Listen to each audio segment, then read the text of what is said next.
What's up, everybody? Daniel Austin here, the Vegan Meathead. Welcome to 2026.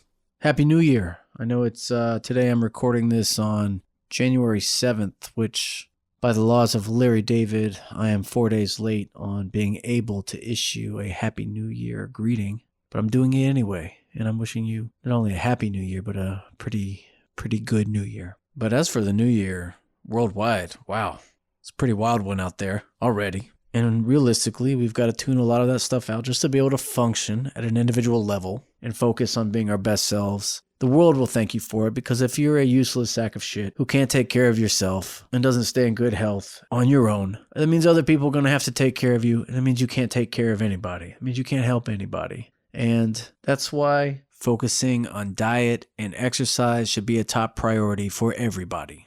Taking care of you is for you and everybody. It's a way to be a responsible citizen. And, you know, there's interesting things like these food guidelines coming out from the U.S. administration currently, advising everyone to eat more meat and more saturated fats. I mean, we're living in a bizarro world. It is not healthy to eat more meat and more saturated fat. For one, when it comes to saturated fat consumption, nothing affects your LDL, low-density lipoprotein cholesterol, which is the so-called bad cholesterol, the cholesterol that is most associated with heart attacks and heart disease. There is no factor in anyone's diet greater than LDL in terms of causation of heart disease and incidence of heart attack, which is the number one killer of all people in the world. And yet we have an administration that is saying you should eat more food that will cause your LDL levels to rise, which is fucking retarded.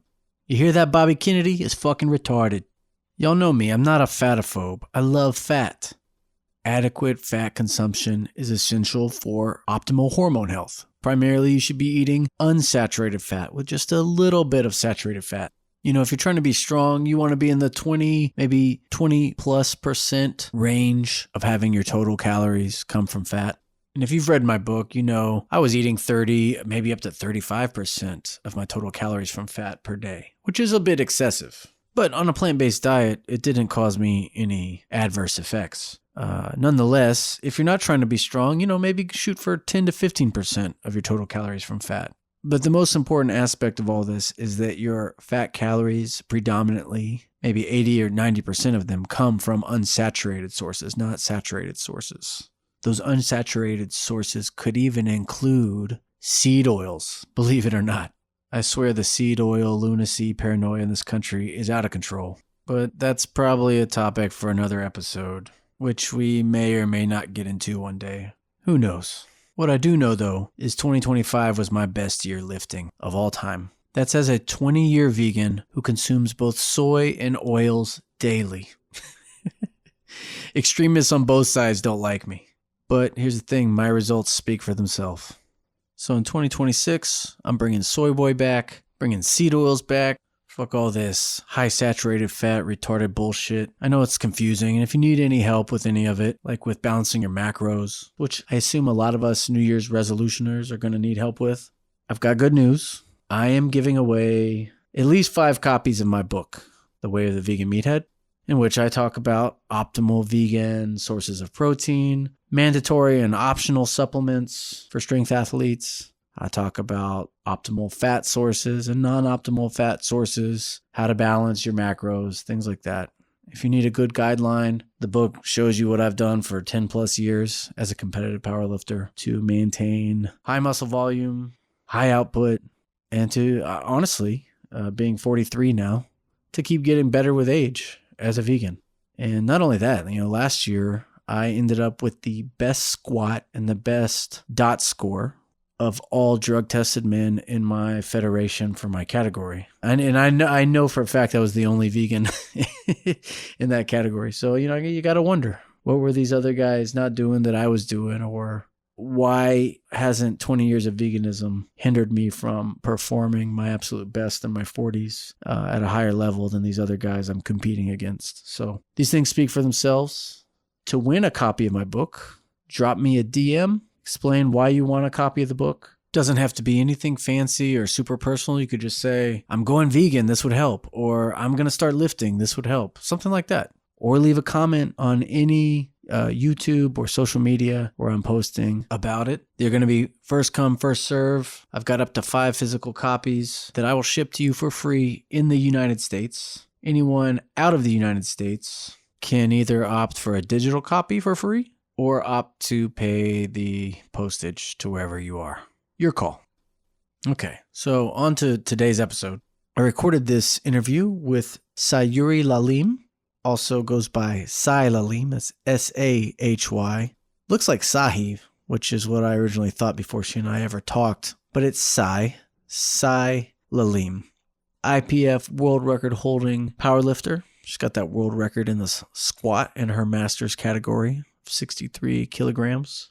Sahy started powerlifting in competitions in Japan when she briefly lived there, but has since moved to Belgium where she's killing it. She's been basically the IPF World Championship competitor representing Belgium for the last, I don't know, probably 6 years or so, more or less. She's an interesting person to talk to because she started powerlifting in her 30s, like me, had already been vegan a while, and within 1 year of competing in powerlifting, she was going to IPF World Championships, which is like the overall Olympics of powerlifting. So we talk about that. We talk about the advantages or disadvantages of getting into strength sports in your 30s. We talk about diet. We talk about varying back and forth from being more whole food, plant-based as a vegan versus eating more processed, isolated protein sources, the pros and cons of stuff like that. We talk about strategies in programming and how to essentially deal with advanced programming hurdles. When I say advanced, I mean for those of you who have been in lifting long enough to hit plateaus and start feeling pain and getting minor injuries. You know, how do we overcome those plateaus over time? It gets harder and harder the longer you stay in strength sports. This interview was recorded a few weeks ago in mid-December with Sahyuri. It was a real fun conversation. She's got a lot of knowledge about lifting, about how to be one of the best lifters out there. She's one of the top 3 strongest vegan women in powerlifting in the world. She's got a DOTS over 500, an IPF world record squat. She's a fellow punk rocker too. So we get into our backgrounds a bit, coming from punk and hardcore, and how that influenced us to find vegetarianism, veganism, animal rights, things of that nature. But enough of my preamble. It's time to get into it. I know you're going to learn a lot from Sahy Lalime. Okay, so now we're definitely on now. Okay, good. All right. Yeah. No, I think this is funny. Just so the audience knows, we've probably been talking for 20 or 30 minutes, and I thought the recording button was on, and it wasn't. So, everyone, welcome, Sahy Lalime. So, yeah, we were talking about her background in competing in Belgium. She's lived in Japan. She's born in America. So, yeah, like we were just discussing the different lifting cultures in the different countries. And your first meet was in Japan, which I did not realize. And then you moved to Belgium and you've become a world-class competitor in Belgium. Yes. So I was just asking, what were the different lifting cultures like Japan versus Belgium now? So what I was saying was that when I first started competing, in Japan, I just walked into powerlifting, not really knowing what to expect. This was my first meet. I'd never done anything related to powerlifting. So it was just kind of an exploratory meet for me. And back then, the culture was much different than it is now. I mean, I've been here since 2018 in Belgium, and I've witnessed the growth of the sport, and it's completely changed since when I first started. But in Japan, it was even different from Belgium in the sense that there were not that many women competing, I would say, because still the gym culture in Japan was much different, and women weren't really encouraged to lift weights, and you'd see all the women at the gym at the cardio section, on the machines and things. Mm-hmm. So there weren't that many women competing. And actually at the first meet that I did, which was a regional meet with a bunch of different regions stuck together, I ended up coming in 3rd overall of all the women. So this was just walking into a meet, just okay, let's see what we can get, and ended up coming in third. And then that's where I really found myself falling for the sport. And I ended up doing one more meet in Japan where I became the region where I lived in, the state, let's say, Aichi. I became the champion, and then even had a deadlift record in Japan. So maybe still standing, but and I moved back to Belgium, and it's still, the powerlifting culture was much different, much smaller there than it is now, but also different from Japan in that there were more women actively competing.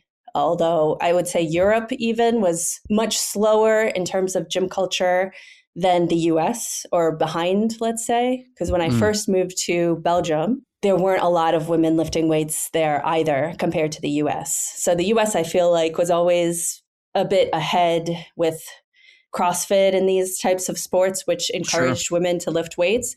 Whereas CrossFit kind of came to Europe maybe about 10 years later. So you didn't have that same culture in Belgium or France that you did in the US at that time.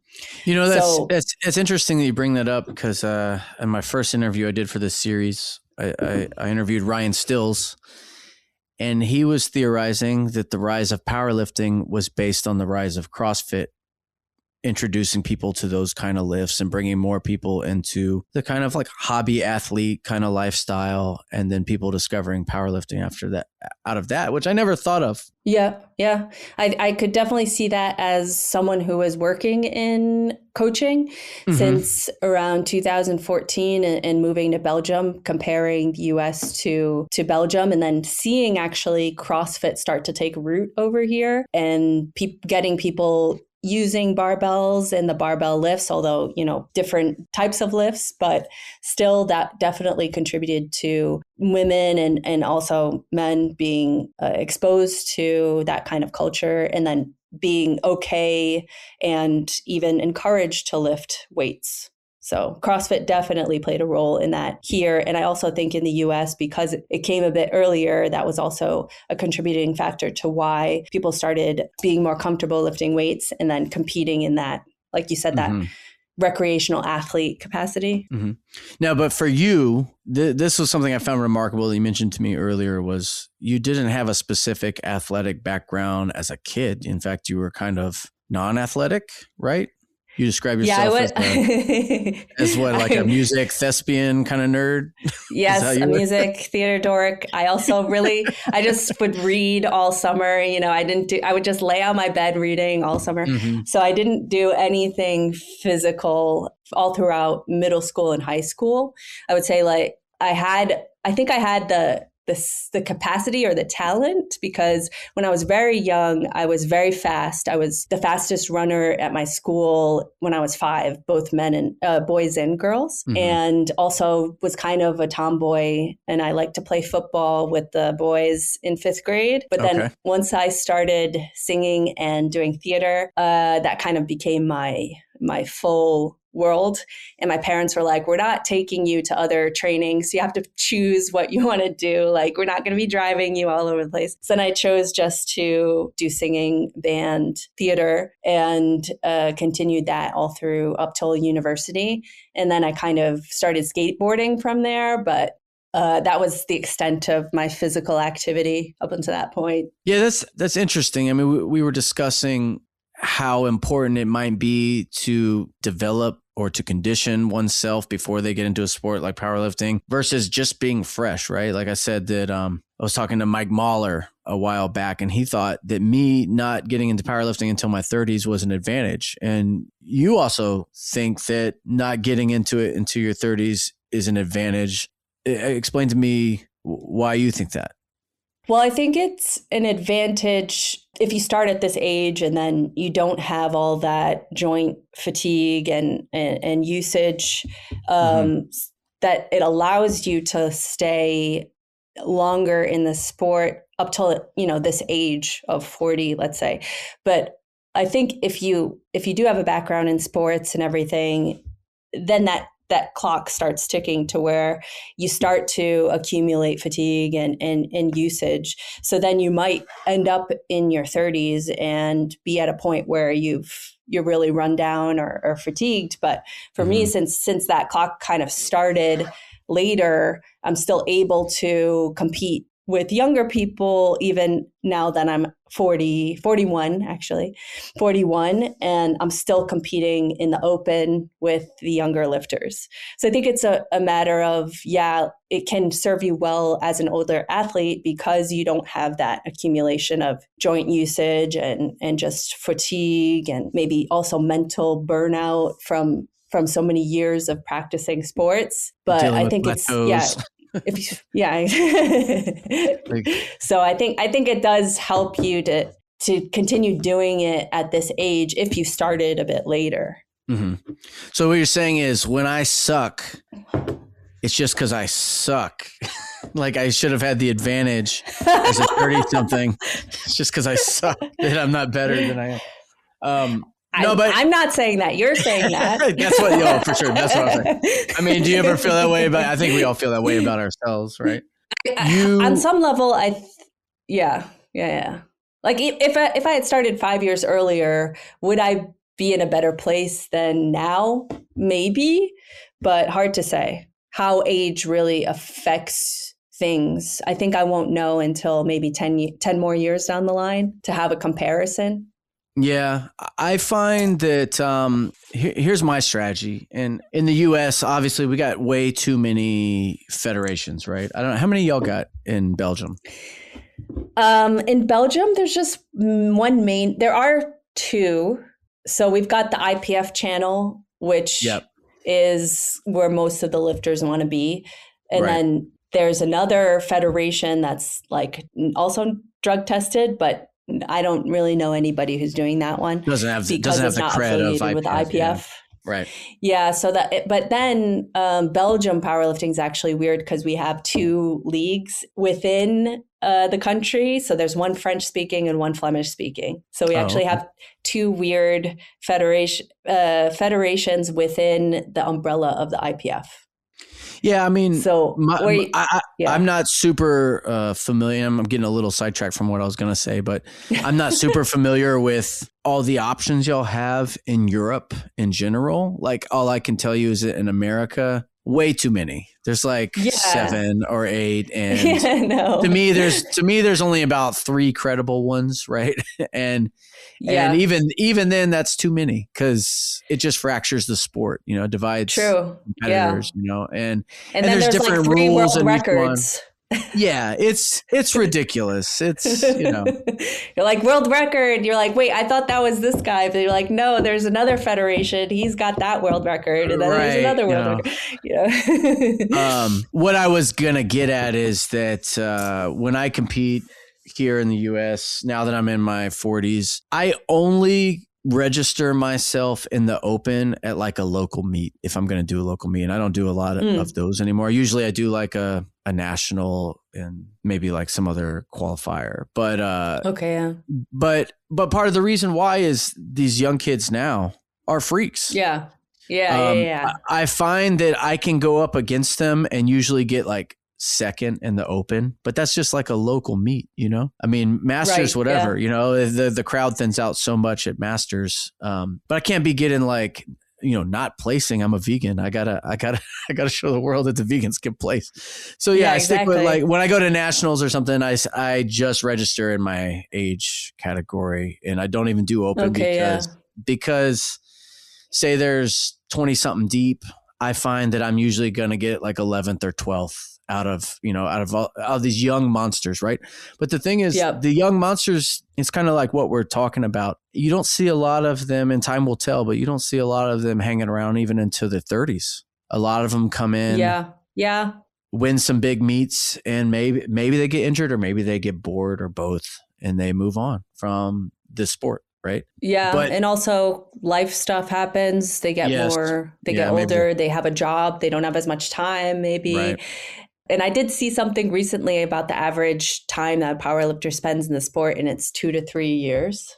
Yeah. So. Ryan Stills on the first episode of this series that I did, we shared a hotel room in Florida back in August, and we were talking about that, and he dropped that stat, which was the average amount of meets that a lifter comes into this sport and does before they leave the sport is like 2.5.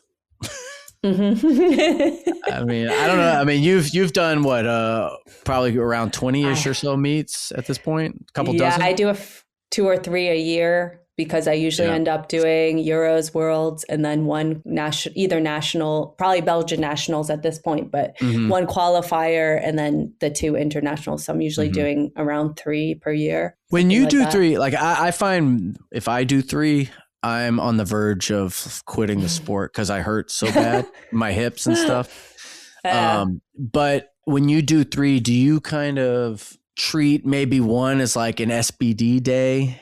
And like as you get more to the more competitive meets, you really put it all on the line? Do you hold back at all in the qualifiers? The lower level meet? Not to. And it's also dependent on the competition because up until now, it was sort of in Belgium, the selection for Worlds and Euros was if you're the best, if you have the best score based on GL points. In the IPF, we use GL points. Right. Then you're the one in that category who's going to be going to Worlds or Euros, right? You have first choice. But now, since last year, they changed the rules to where you have to win. First choice is going to the person who wins Belgian nationals. So it depends really how much competition I have at nationals now. If I need to really go all out or not. Up to this point, I haven't had to because there's no one really close to me in my category. So, but at the same time, even at a national level, I like going all out, you know, if I can. I like to see where I can get some new PRs, you know. So if I can afford it and the timing is okay based on where Euros is, where Worlds is, which are the 2 more important ones, of course, then I can decide if I go all out or not, or save a little bit just to win. But for example, this year I had to pull out from nationals because of an injury. So I didn't end up doing that one, but I'm still able to go to Euros and Worlds next year because I'm still on the alternate list when not all the categories are filled up. Whoever has the highest ranking gets first choice as to whether they want to go. So I'll still be able to compete internationally. So tell me a little bit about managing injury at this point in your so-called lifting career, you know, because, you know, I mean, that's, you know, for people listening, I always want to present some ideas for recovery hacks or anything that you feel is invaluable towards maintaining your joint health, your ability to recover as you get older. Where do you feel you're at with all that? I know it's an ongoing puzzle. It's an ongoing struggle. Right? Yes. It's definitely, I feel like it's impacting me more than it used to in terms of just feeling more run down more frequently. So I feel like I need to pay a lot more attention now to doing everything right. Whereas before that maybe I had a little bit more leeway. So now I really need to be at 100% with pretty much everything in terms of the things that I think help, obviously nutrition, sleep, getting enough sleep, also movement, general movement, walking, and mobility. Those are the 2 things that I've consistently struggled with because, like I said, I'm a little bit of a homebody. I like to read a lot. I like sitting around. So forcing myself to move more throughout the day. And also I'm a coach, but mostly online. So I do a lot of work on the computer. So I'm sitting around a lot during the day. So that's really where I feel like I need to now pay more attention to and make sure that I'm getting in regular movement and putting an emphasis on mobility, keeping the hips and the back. Do you feel you struggle with sitting more often because of sitting became a painful thing for me in the past couple of years. So I've done a handful of things to try and mediate that. And it's actually been successful. You know what is one of the biggest things that helps me is just not low bar squatting as much. Like I'll do a lot of high bar or I'll use the transformer bar and do like front squat position stuff for months after I max out. And I'm finding that really saves my hips. I don't know if you have any kind of variations that you work in to try to save your hips. Not really. I'm still low bar squatting like 5 times a week. Well, yeah. Hey, just consider. When you've built up as much volume over the years as you have, and you have developed your strength to the extent that you have, you're probably not going to lose it by just doing some lighter variations for a while. I find that being fresher helps me peak harder, when I finally get back to the competition positions, I mean, I'm not trying to give you advice. Yeah, I think you're a better lifter than me. No. No, but for real, there's definitely a balance. Yeah. Because if I find that if I step away from the competition movements too much, I get very rusty, and actually my technique starts to completely feel off. So for me, even if I'm low bar squatting, it's not always heavy. So it could be a light low bar, but I don't feel any discomfort from like shoulders or anything. For me, it's still comfortable. It's just the intensity and, how heavy I go, that really plays a role in being able to recover from these sessions. So I don't find the low bar itself is a problem for me. And it's more a problem that I get too rusty if I step away from it for too long. That's interesting. I don't know if you have that problem. No, when I come back to my comp positions, my coach is like, "Oh my God, that's perfect." It's almost like that freshness I get from doing a different position for maybe 6 weeks or something. When I come back to the competition position, it just flows so much better. It just feels more natural. And that's one of those weird things. Like, how some people, when they get older in a sport like this, they stop training deadlift as regularly, or some people, they don't almost train it at all because they'll be doing so much, lumbar work with low bar squatting and other assistance hinge work that they almost don't need it because the deadlift just shuts down their ability to recover, since it's the weight that almost all of us. I find if you're not a really big fat guy, you're always deadlifting more than you squat. The really big guys may squat more than they deadlift, but right. I have a bigger deadlift than a squat. So if I'm deadlifting more often and I'm handling that much weight, it usually shuts me down. So like we've realized, I need to definitely not deadlift like a comp deadlift within 3 weeks of my competition if I want to. Oh, really? Wow. Yeah. 3 weeks. But I'll have my squat like a week and a half to 2 weeks out, so we're kind of allowing me to still build some capacity for the squat closer to the meet. Okay. That's in the last year and a half. That's what's been working for me. And I've put up my best totals that way. And you think before, when you were younger, you responded better to maybe more frequency or versus now to where you find, okay. So that was something that just really changed for you. Yes. I mean, I used to, before I had a coach, and I would just find programs, like the one program I abused to death was the Johnny Candido intermediate lifter. You know about that, right? Yeah. I used to do 1 week out exactly. I do a heavy double, right? On deadlift, right? And that would be my last like training block lift before like a taper or deload, right? Before the meet. And then when I got older, I might do that deadlifts 8 or 9 days out instead of 7. And then that just stopped working. It just stopped working altogether, and I got a coach, right? Okay. Yeah. But yeah, as I found as my deadlift got heavier, I had to give it more time for recovery from that last tester set before the meet. And then it just stopped working altogether. I'm not saying my deadlift got so heavy but I guess for me, I was struggling to recover from it. Right. So yeah.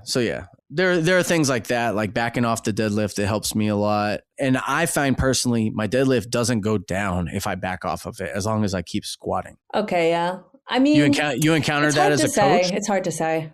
It's a person to person. Generally, yes.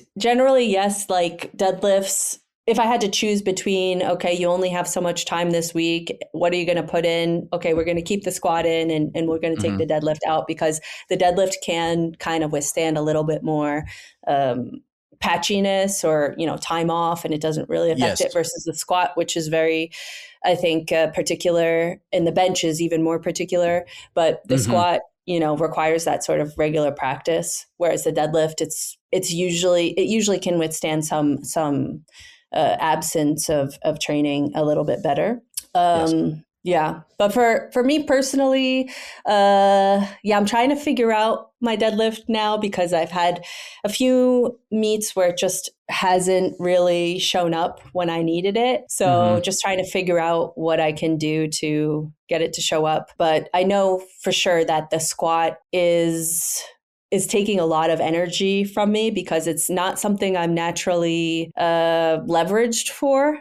But I've worked really hard to get it to where it is now. And so the deadlift does suffer because I have a really short torso and long legs, long femurs. So I do have a very back heavy sort of squat, and I do conventional deadlift. So my back does take a beating quite often, but trying to find that balance between having a big squat and then getting that big deadlift to show up. Yeah. Do you feel like your deadlift more or less shows up in training, but then when you get to meet day, it's not there? It's been a bit weird lately. I don't know. I tried some different things, like a higher frequency on the deadlift, because for me, the deadlift is always the one that's been the most natural feeling and was the one that I was always the best at.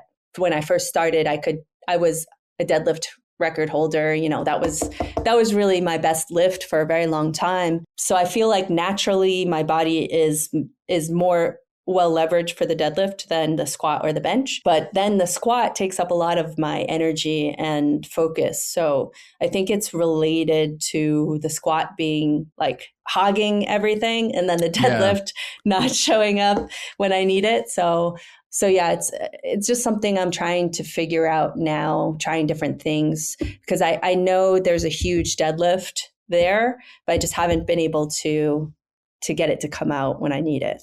And even in training, I'll have periods where I'll just get burnt out for no reason and then not perform very well. It's been happening more in the last year, I would say. So maybe something to do with getting older, not sure, but trying to figure it all out now to where. Well, your total and your coefficient scores, they're still going up, right? Yes. I'm every year. The last couple of meets I've done for sure have gotten a total PR. Even at Worlds, I'm able to hit PRs and things like that. So I'm still making progress, but there's more there than I've been able to show even. Yeah. I think a lot of that is the effect of the stress of getting ready for a big competition, the travel, and then, if your squat goes well. Yeah. We don't, I'm starting to get to that point of, my lifting life where I think, oh, is that big squat going to cost me on my deadlift later? Because it might. So maybe should I save 2.5 kilos on that squat and be a little more smooth with it and save my low back? Maybe. Because my last meet, I had the same thing where my squat, I actually exceeded what I wanted to do in the meet because I felt so good. And then when I got to the deadlift, it wasn't there. And I thought, oh, it's going to be an amazing day because my squat feels so good. Right. But what I did was I just spent my back on my squat. Yeah. I think for sure, if you end up grinding out a squat, if you have a very low back heavy squat, like, I don't know if you find that you do, but I definitely have that. So if I do fatigue the back with the squat, then I'll have a rougher time on deadlift. For example, at Belgian Nationals, not like 2 years now, last October, I ended up I missed my third squat, but my deadlift, I was able to hit a 210 deadlift. But since that day, I haven't been able to hit 210 in competition. Hey, what? Sorry to interrupt there, but since you were born in America, do you still think in terms of pounds, or has that been purged from your mind? Oh yeah, it's purged. Like, oh God, that's like, why are you doing this? Just for listeners, I feel like at least half of the people listening to this, that's like 460 something pounds, right? You don't even know anymore, do you? 2.2-ish times 210. Yeah. So yeah, something like that. It's 470, something of the sort. But yeah, pounds, it doesn't, when I go back and I train in the US now and I'm like, no, pounds. I'm like, I'm doing something like 92 to 95 kilos, I think, on the bench. Okay, that's fine. That's fine. I don't even count anymore because it gives me a headache. But since we compete in kilos, it's like, Right. it's annoying to have to deal with pounds. Speaking but of when I lived in the US, I was like, oh, this is so normal, pounds, yay. And then moving to Europe, I was like, oh, they use kilos. That's weird. But now it's completely the opposite. Yeah. But don't you miss how the bigger number of pounds just strokes your ego more? No, I don't miss it. So, I don't miss it at all. Well, here's another thing I wanted to ask about the differences between European powerlifting and American powerlifting is in the IPF, the Inzer sleeves, the knee sleeves, that's considered classic. That's considered classic, correct? Yes, raw. Well, okay. I just noticed on open powerlifting, it says you do classic world championships. Is that not correct? Yeah. Mm-hmm. It's not equipped. Right. It's like raw classic, but yeah. Does that mean you could also, in your same category, use knee wraps? No. This is like... No. IPF has two groups, so it's raw and equipped. So in the raw division, you can only use knee sleeves and like wrist wraps and whatever, but no shirts, no wraps, nothing like that. So that's raw is just knee sleeves, and then you have equipped where you can use all the equipment. Okay, that's interesting to me because, for example, we call wraps classic. That's classic raw in America. Mm-hmm. So when I see like the listing on World Classic Powerlifting Championships, I was thinking that because there was a debate, I think in the last year about IPF, whether they're going to consider the Inzer sleeves raw, like basically equivalent to wraps, or are they like SPD sleeves where it's still considered raw? Yeah, there was a big scandal about the neoprene and the thickness of the material and whether they were using materials besides neoprene. And then it wasn't in the rules of what a knee sleeve should be. But then they reversed that. They banned the thicker, more stiff sleeves like from A7, from Inzer, all these different the stiffer sleeves that came out, the new generation, they banned them temporarily. And then they reversed it because all of those companies were like, we're going to sue you because like we have a contract up until I think it was 2026 or something, end of 2026, that all these materials were approved. And now you're just going to ban them just like that. So that was a big scandal. And a lot of those companies pay like hundreds of thousands of dollars in sponsorships and stuff too. So it's, exactly. So basically it was just about the material that they used to craft the sleeves that was under scrutiny. Okay. I just saw the listing and I was a little confused. I thought, is in Europe, is that basically the same as using wraps? You're right. Because that's what they tried to do about it, right? They were trying to say it's like equivalent to using wraps. They were just trying to say that it was too supportive and it didn't fit within the rules of what they had laid out in the rule book about the neoprene and what materials they could use. I mean, the equivalent is Powerlifting America, right? They're the IPF affiliate in the US. So it's like the Powerlifting America has the raw and the equipped. So the IPF is basically those two groups, the raw and the equipped. Okay. All right. Well, that's cool. I was just curious. Do you use those Inzer knee sleeves like all the time, like even in the beginning of a block? Yeah, pretty much. I really like the Inzers. Those are my go-to sleeves. I do have some older ones that I sometimes use for lighter days because they're a bit less stiff and I can get them on more easily. So when I'm like, I don't have any time, I need to hurry this up. So I'll put on the like old old ones that have no pop to them at all. But Mhm. otherwise, I like to train in the same sleeves because I think you get used to how they feel. And I think that's important when you're doing the squat, that you are able to replicate the same Sure. sensation Yeah. every time. Yeah, I like to. I have an old pair of SBDs, and like when I'm in like a high, like 8 rep, 6 rep volume phase of a new block, I'll use those. But once I start getting into the threes and the fours, I'll put the enders on and just finish the block out from there. I don't know. That's just a theory I have that maybe less support when you're doing lighter weight might push you a little more towards like more hypertrophy and like natural support of your own muscles. But that's just me being a vegan meathead and my theories, you know. But it sounds like you have there are a similar approach. Yeah, there are some other coaches who say similar things about, from experience having, especially after this ban, actually, there were some coaches who were like, okay, now you should use SBD sleeves instead of these super stiff ones. And they actually saw with some of their athletes that there was a carryover to where the squats felt harder and like they were working in different ways. And then when they put the stiff sleeves back on after the ban was lifted, that they saw an improvement in their squats. So there may be something to it, to where like you're forcing yourself to dial in the mechanics of the squat by not using as much support. And then when you throw on the support, it's like using a belt or something, to where it gives you that little extra boost. So it's not entirely out of the question. Well, thanks. But yeah, Thanks I'm mostly lazy. I'm mostly just lazy. So it's like, oh, those other stiff sleeves are going to be a bit harder to get off and on. So let me just use these loose ones for now.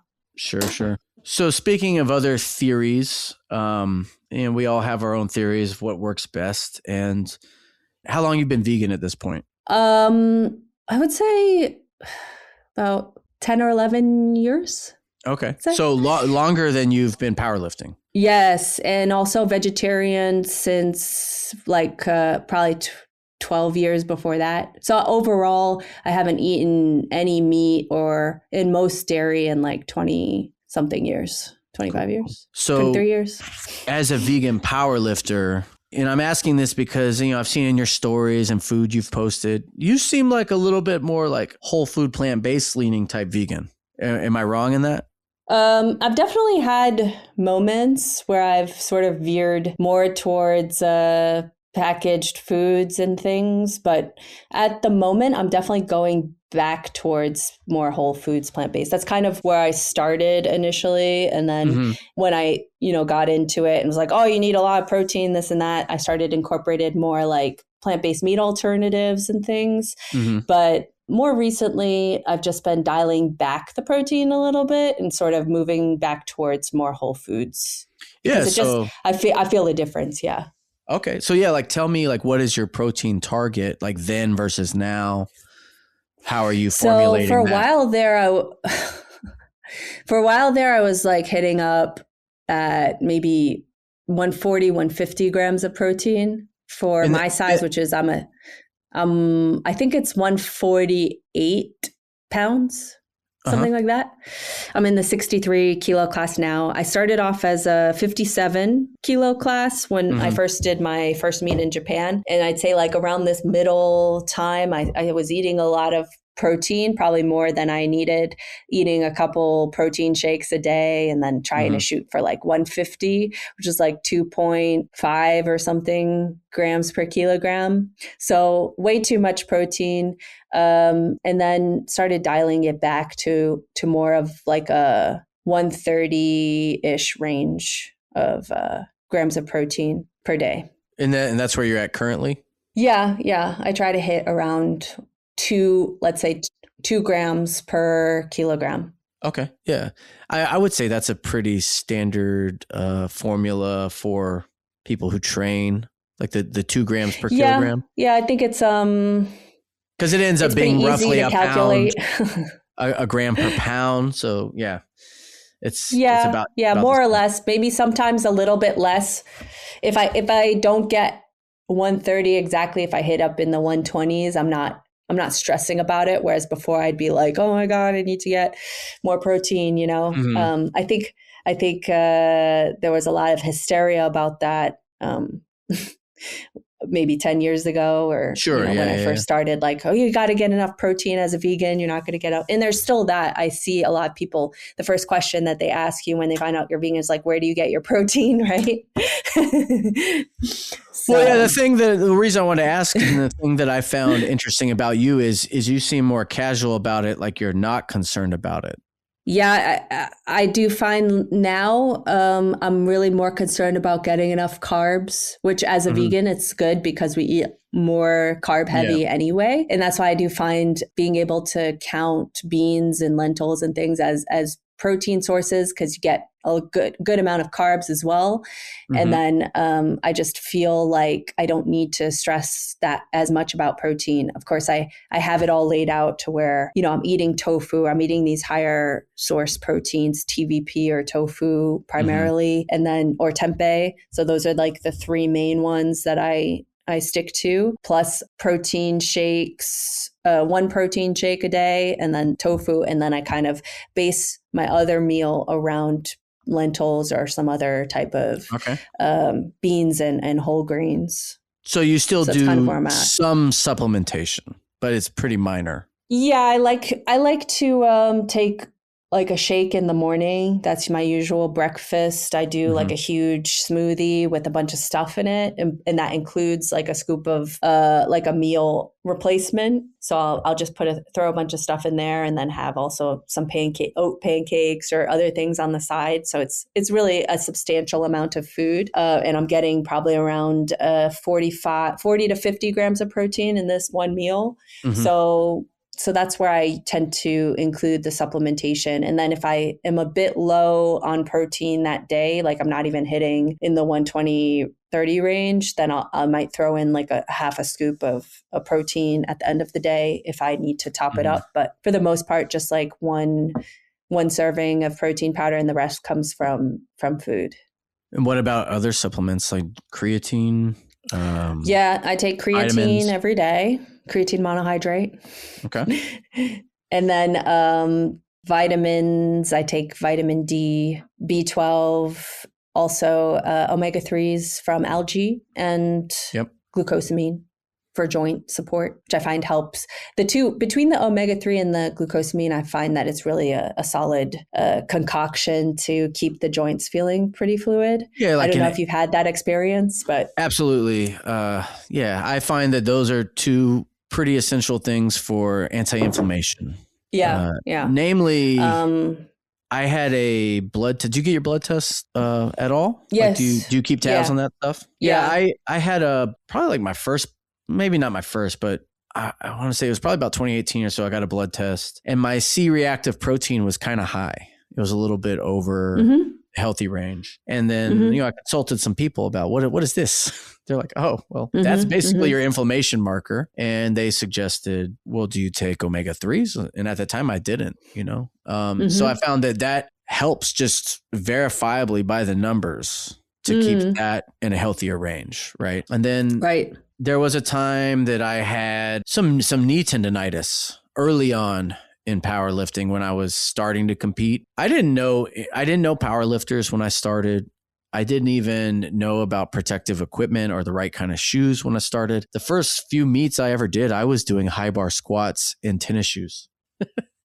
And my knees within like a year and a half were hurting really bad. And I did strain my left knee to the point where it became a bit unstable at a meet, like my third meet ever.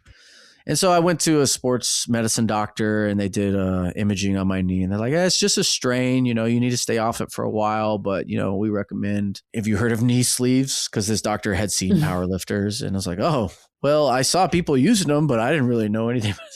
So I got some knee sleeves, and I started taking glucosamine after that. I'm not going to say that the glucosamine has single-handedly saved my knees these years. I think learning about proper form and doing more variation to strengthen my supporting muscles on the joints and just doing things more correctly. And I actually found that I am not better squatting in raised heel, like lifter shoes. Okay, yeah. I need to have my feet completely flat. So I squat at this point in deadlift slippers. Okay, yeah. Yeah, just get some grippy deadlift slippers and have my heels and the balls of my feet just flat on the ground. Yeah. And that helps me stay more upright. This is something my coach helped me work on with the mechanics in my squat, is that the more upright I can stay is the better for my overall joint health.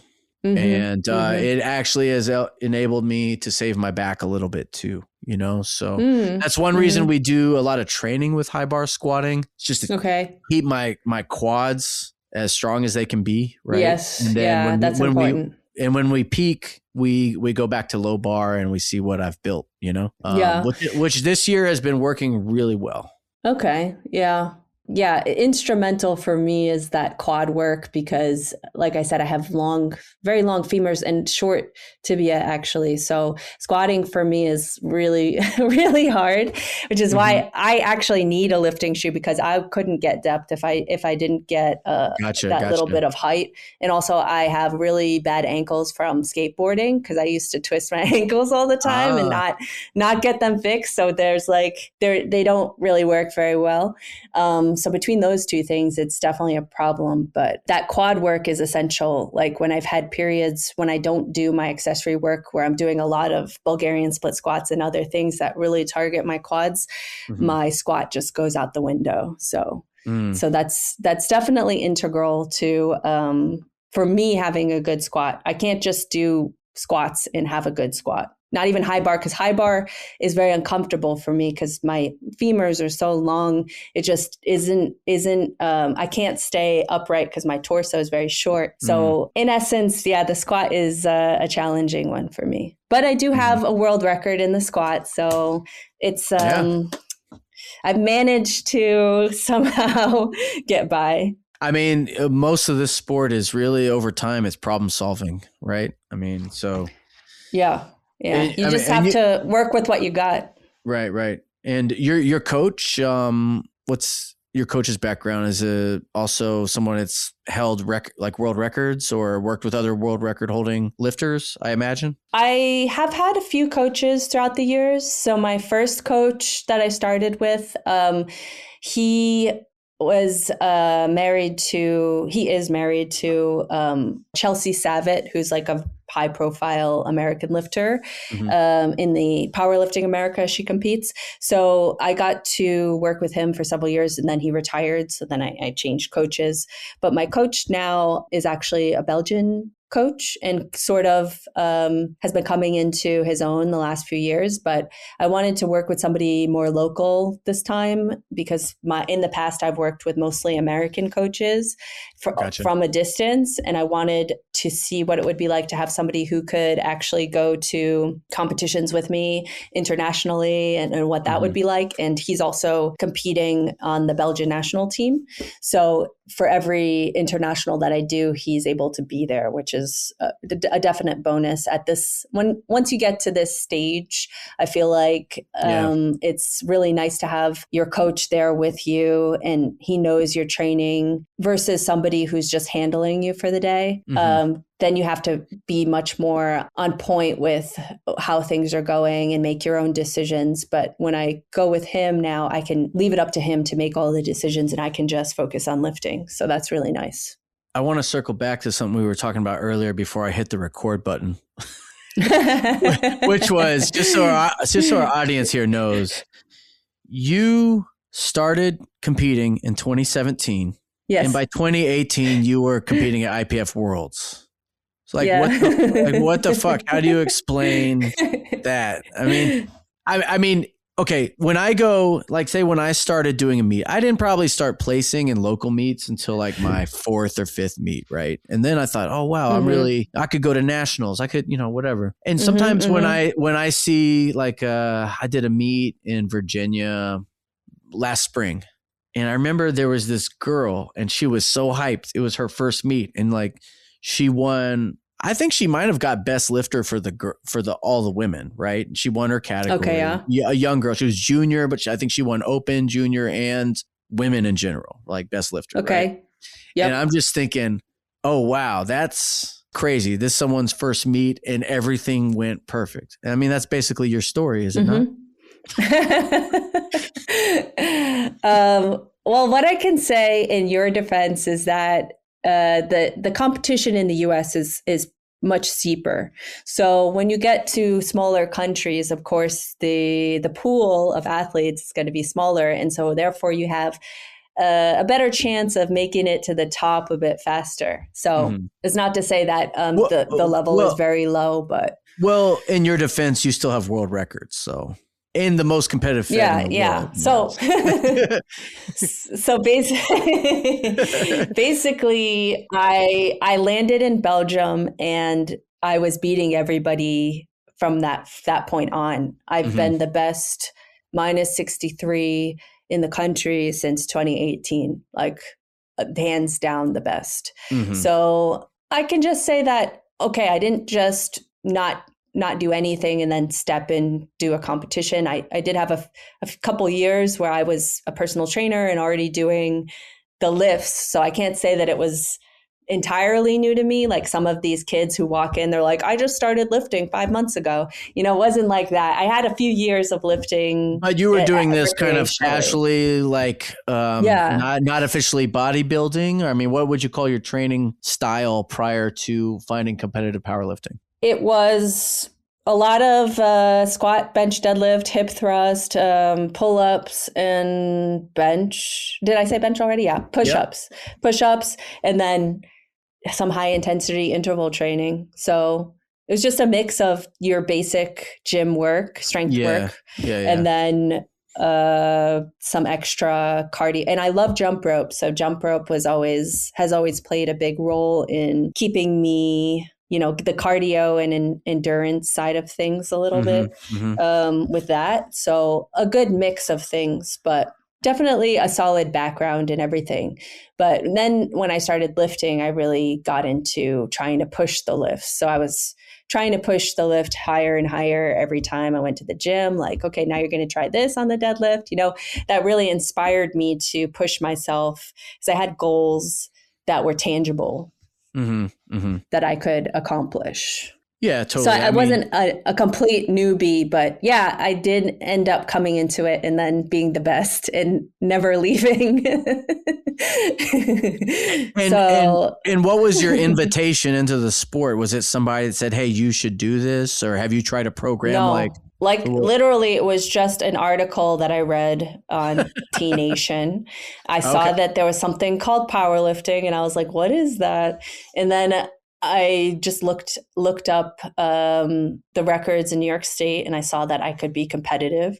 So I was like, "Okay, well, maybe I'm going to try it." And then that was it. It was just a random fitness article that I'd read, and then it introduced me to powerlifting. And then I did some research and found out that it was a sport and all this, and it looked interesting. And it was something that you could, that's what I think is so great about powerlifting is it's that barrier to entry is so low. The movements are things that most people are doing anyway in the gym if you're strength training. So you can just give it a go. You know, no harm in that. You can see it. And for me, it just ended up being something. I'm a very competitive person. So I like to do things that are challenging. And then I like winning, of course. So I just had to, I got hooked to where now I don't know if I could. I mean, I would still train, but it gives me that extra motivation to keep pushing myself. Ooh, geez. I mean, this is kind of a dark question, but do you ever get an injury and then question, especially being in your 40s, how much longer can I powerlift? You know, like, and what would I do if I couldn't powerlift? Do you ever think about that?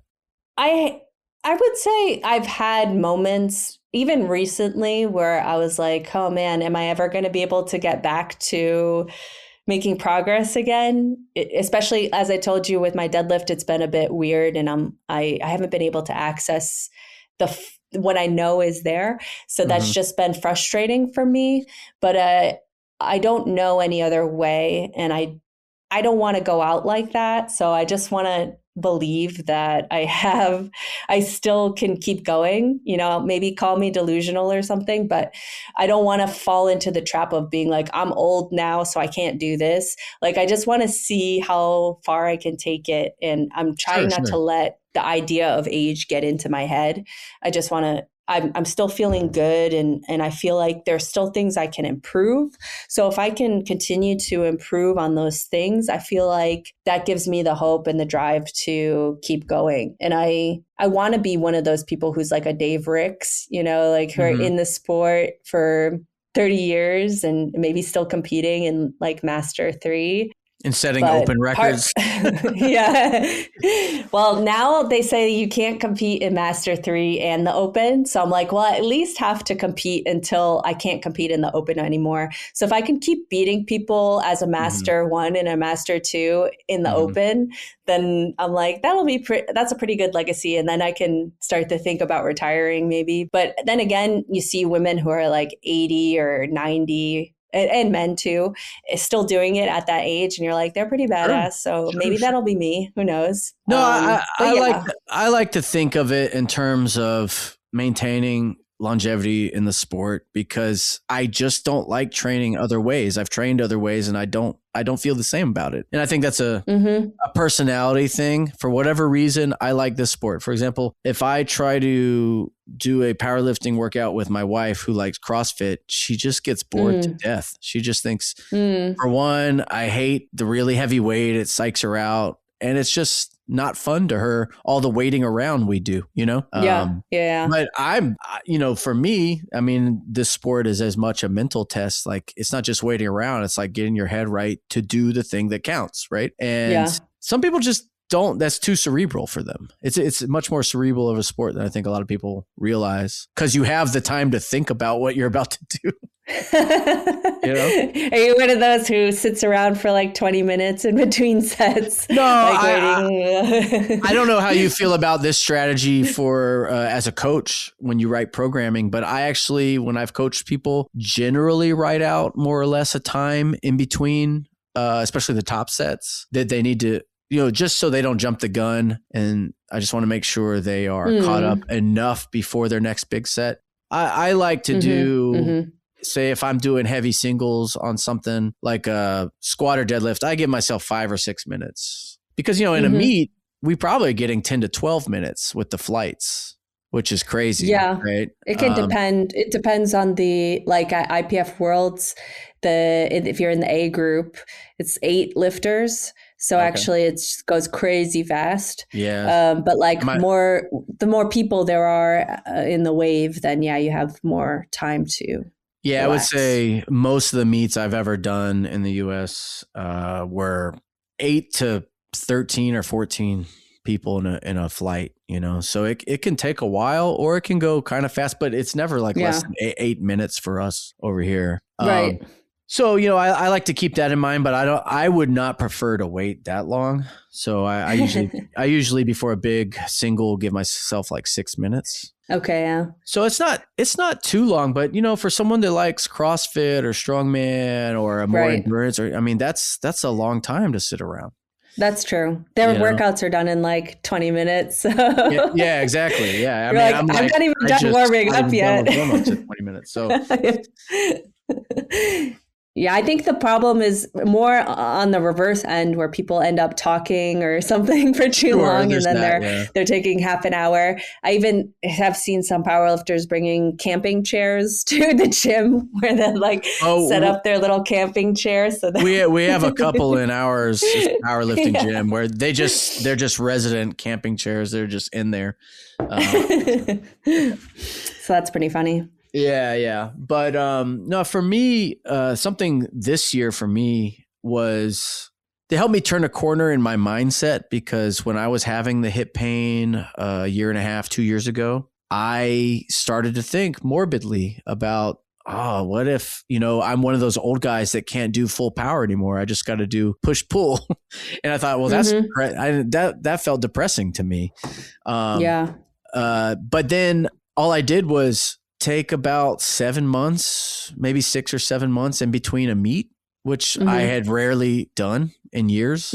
And I had also done a little chiropractic therapy. And then my coach and I, we treated it like a marathon, not a sprint. And we did a lot of assistance, like high bar, front squat position on the transformer bar, things like that. And then a lot of just, bodybuilding type Bulgarian splits and, a lot of lightweight stuff to just recondition me. And this year I can sit in a chair and work all day and I don't have any hip pain, and I'm squatting better by far than I ever have in my life. So it made me think, I just got to be smarter about my expectations, the programming, and also just keep the variations constant. Like I said, I mean, I'm somebody that can adapt quickly back to comp position, but so I'm fortunate in that regard. But yeah, it's changed my view of what's possible in the decade to come, and I'm happy about that. But I did have that moment where I got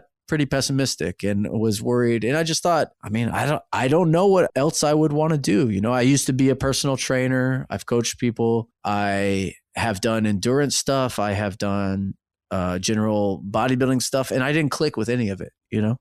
This is what I like to do. I don't know. I think I would miss that competitive aspect to it. That's something that really keeps me focused. But to say that I didn't have doubts, especially this last, I had a fairly severe, let's say, I don't know, I wouldn't call it an injury, but like pain in my hip and back in the past period, maybe like 4 months, that just wouldn't go away, and it was affecting my squat, bench, and deadlift. So like all of the movements were somehow messed up because of this thing. And so I got to the point where I, was pretty pessimistic and like, is this ever going to go away? Because it lasts so long. And then you try to push through.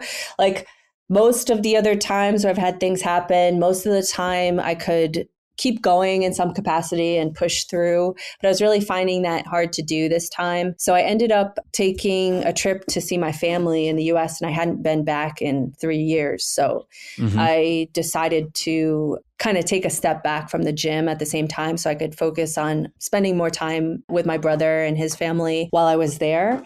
And so I ended up taking like 3 to 4 weeks where I still went to the gym, but no pressure, just once or twice a week, kind of just doing what I could. And the weights were very, very low. And I got back to Belgium after this, and I felt mentally and physically like refreshed in a way that I haven't in a long time, because it's always been just, okay, I got to prepare for Worlds now. Okay, now I got to prepare for Nationals. Now I got to prepare. It's always you're in a state of preparing something. And then I just took that step away and stopped training. Like I'm usually training 5 to 6 times a week. So I'm training a lot.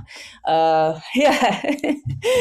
And that's not including any cardio work and stuff that I'm doing. So that's like 6 times a week lifting, and then I don't know many powerlifters that go to the gym that much.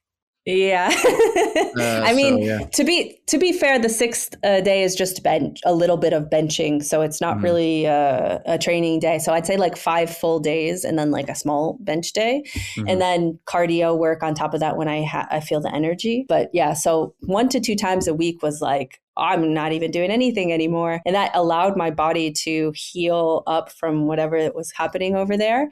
And also mentally took a load off of me. And I came back feeling so fresh and like just in such a better state of mind that it was a new experience for me, because I really in the 8 or so years that I've been training, I've very rarely taken that much time off for anything. So it's a lot more important than people realize. And I think an experience like that is something that I did last year that really helped me change my mindset, because I felt the same way. Right.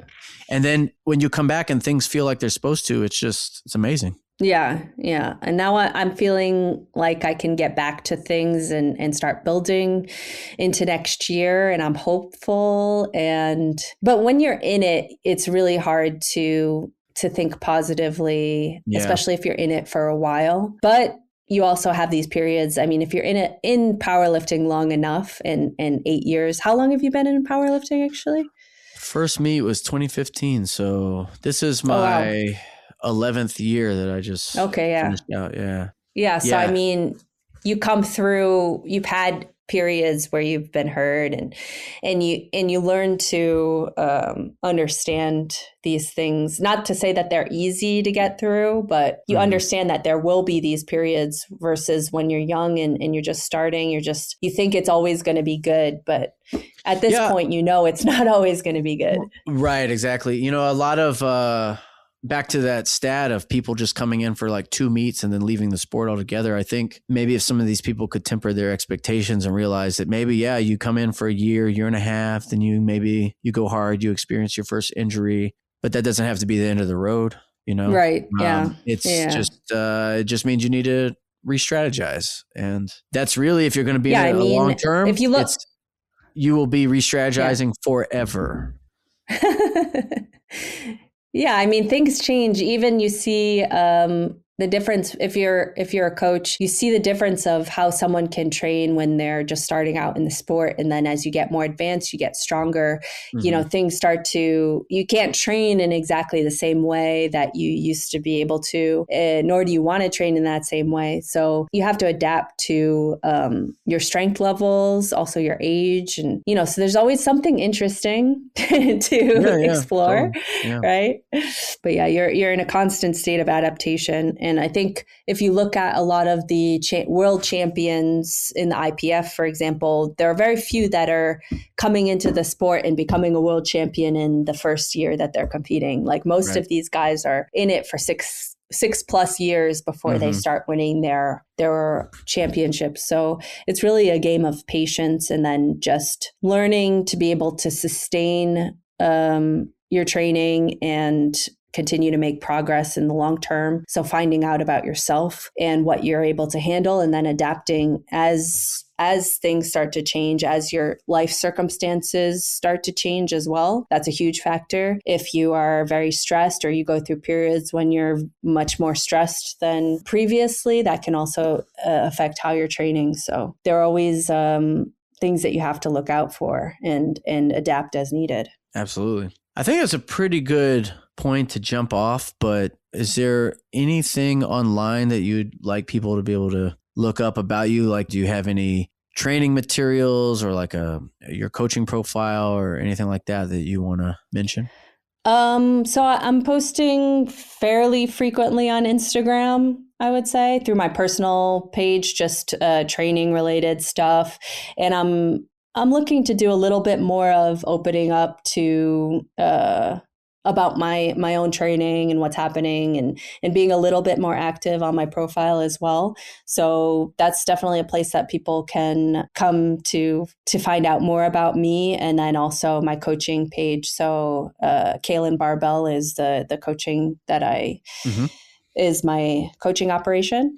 And that's mainly here in Belgium, and then also remote online powerlifting coaching in different parts of the world. While the majority of the people I coach in Belgium are not necessarily vegan or vegetarian, the ones who I coach internationally tend to be vegans. So they find me that way.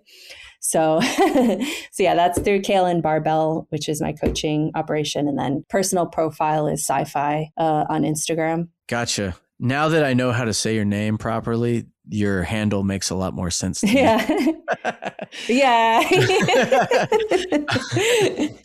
Yeah. I mean, surprisingly, not many people get it, but yeah, sci-fi. Yeah. So.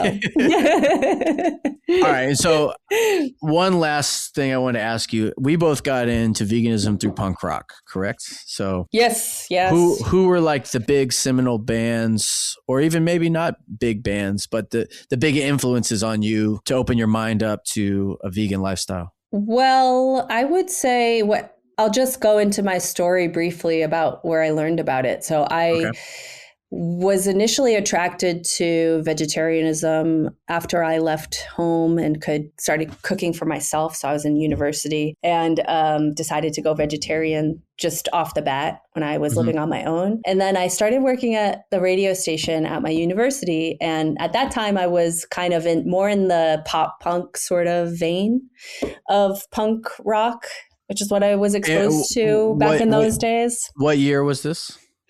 This was like 2002. So like pop punk, like what, like Epitaph at Records stuff, or yeah, all those bands like Pennywise. Yeah. I just think of Pennywise because I crashed my car when I was in high school listening to Pennywise because it was so loud and like. So I always remember Pennywise. What song was playing? Oh, I don't know if I remember which song it was. Might trigger a bad memory. I just remember listening to that on blast and like having my windows up. So it was just too loud. And then I was just flooring it because of the adrenaline and then ended up totaling my car. So Pennywise and like all these, the Epitaph Records guys, Sugar Cult, Mest, all these Taking Back Sunday, all these kind of emo and pop punk bands. Yeah, and then also, so that's kind of where I started getting into punk a little bit. But my parents were pretty strict, so I didn't have access to a lot of the computer and things. So a lot of what I was getting was secretly downloading stuff on Napster or something, and then like listening to the radio and recording stuff on cassette, and playing it back.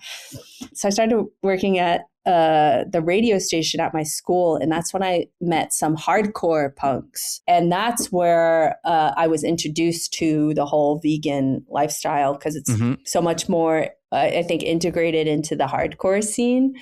Sure. And then started listening to some of those bands, and that's where it all began. But I would say like one of my favorite bands from that time was Tragedy. I don't know if you know them. I love Tragedy. Oh yeah, that's probably my favorite band of all time. But then getting into all of the straight edge, Minor Threat, and all of those guys, Bad Brains, and also Turbo Negro on that side of punk. Yeah. Lots of different influences, but I would say the vegan aspect came from more listening to hardcore punk and going to hardcore shows, and then also seeing people involved in organizations like Food Not Bombs in New York. There were these organizations. So getting to know people who were already vegan and then turning me on to that lifestyle. So it wasn't like a band in particular. It was the way that the cultures were attached. Yes. Yeah. So meeting those people who were listening to hardcore punk and crust punk, that's where I found out about veganism. But it is related to that music. So totally. So it makes sense. Yeah. Yeah. And then, I grew up in Texas, and we always had two sources of the vegetarian vegan stuff at shows in the 90s. And that was, Food Not Bombs was involved a lot. And a lot of those were vegan straight edge kids. And then it was the Hare Krishna temple that was always showing up to sell. It ended up being default like vegan, but it was they were selling vegetarian food. But so that's, my mother was vegetarian. Okay. Yeah. It was before I was born, but I didn't think that was cool at all. It wasn't until punk rock I'm like, oh, this is cool, Yeah. It was, I'm still the only vegetarian vegan person in my family. No one else has followed me down that path, unfortunately. But I always felt a lot of pressure, and it's my own fault too, because I hold such guilt over a lot of things that I just felt that if I tried to do that when I was younger, it would have put too much pressure on my parents, and I felt bad about that. So I was never able to make that transition, even though I didn't want to eat animals anymore when I was in high school. But it ended up being university where I was able to make that step. And then even I didn't even know about veganism until I met those hardcore punks. Like vegetarianism was the extent of what I understood at that time. Sure. And then meeting those people turned me on to veganism. And that's really what was life changing. And never looked back from there. Just started doing a lot of the things associated with veganism, not buying leather, all the other, cosmetics and things.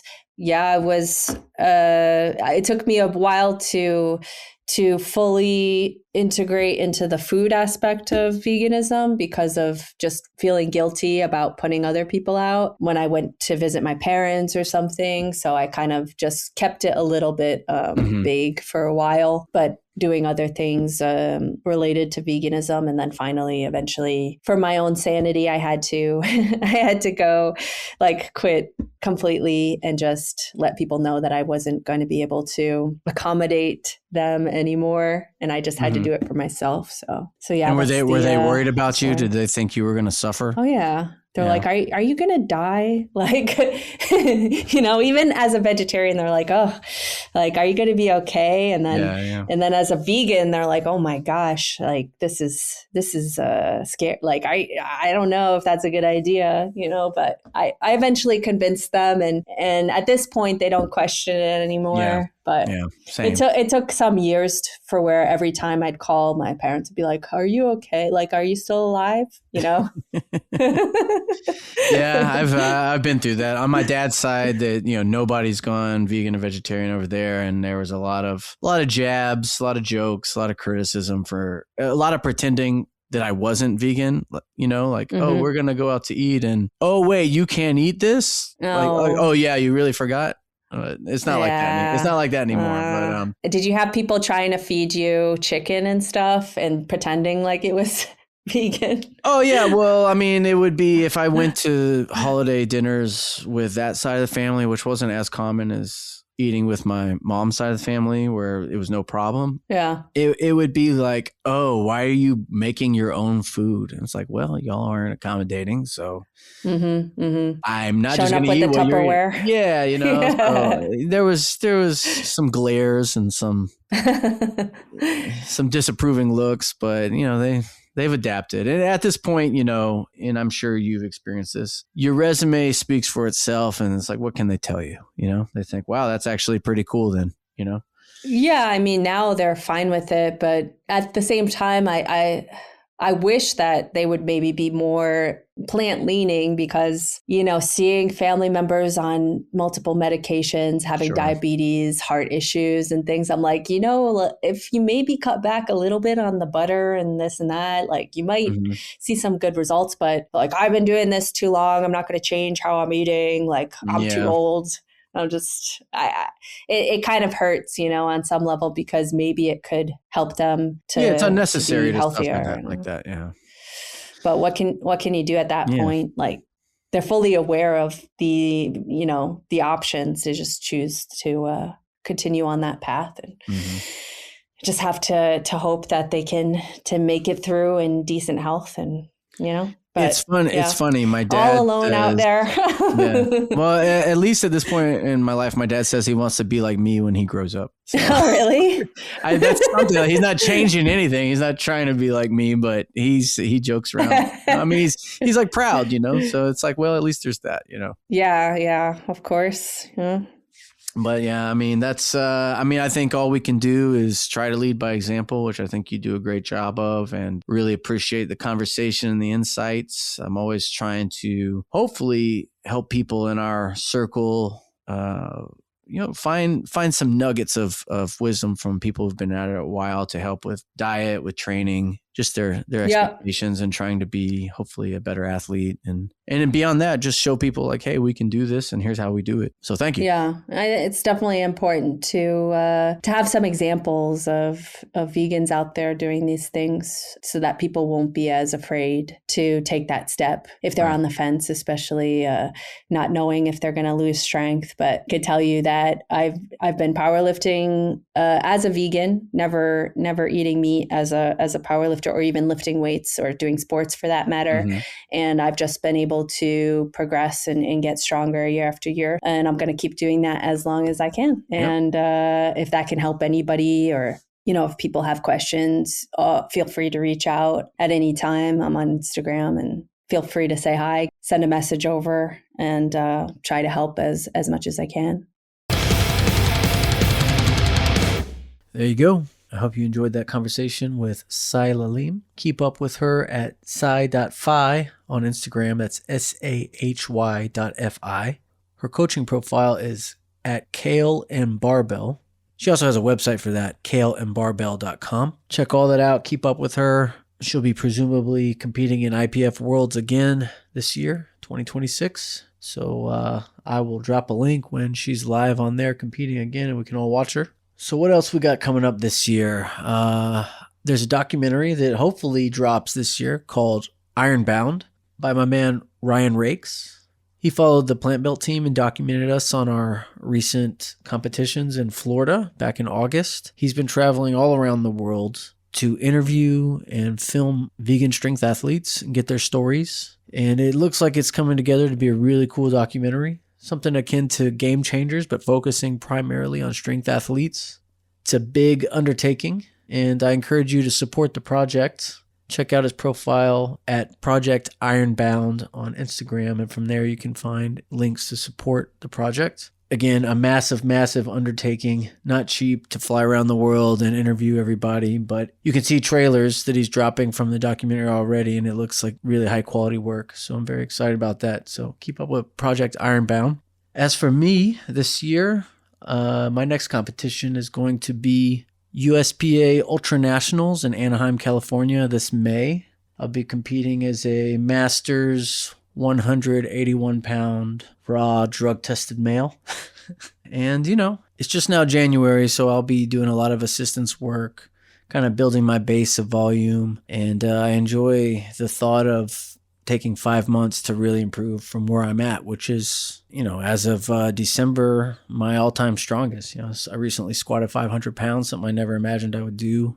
And, put up my best totals last year. So we're just going to try and improve that this year, take the time to really build some muscle between now and May. So keep up with me online. And, I don't like to be a salesman at all, but if you want to pick up a shirt, a book, a flag, mugs, anything from my web store, either at www.veganmeathead.com or www.daniel-austin.com.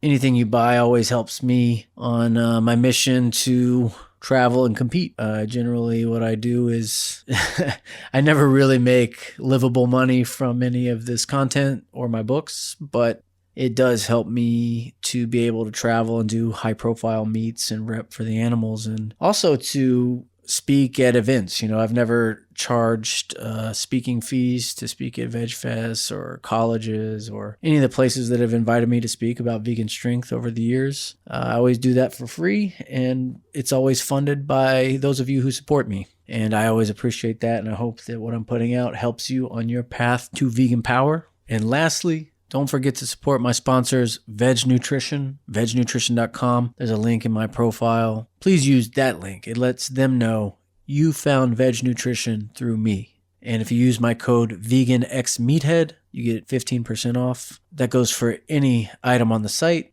Truly, it's great protein, great creatine, great greens powder. Their collagen is very popular. I don't really endorse collagen, but it's super popular. If that's something you're interested in, I encourage you to get theirs. It's an all-vegan company founded by Nimai Delgado, one of the greatest vegan bodybuilders of all time, easily. Always fortunate that they sponsor me, keep me fueled with high-quality protein to help me make gains. And whenever each of you uses my link or my code, it also helps me in that they keep sending me stuff, and it helps me achieve the top of my game so I can rep for the animals. So I always appreciate that. Check them out, vegnutrition.com. So hang in there in 2026, make the most of it, take care of yourselves, and I'll see you next time.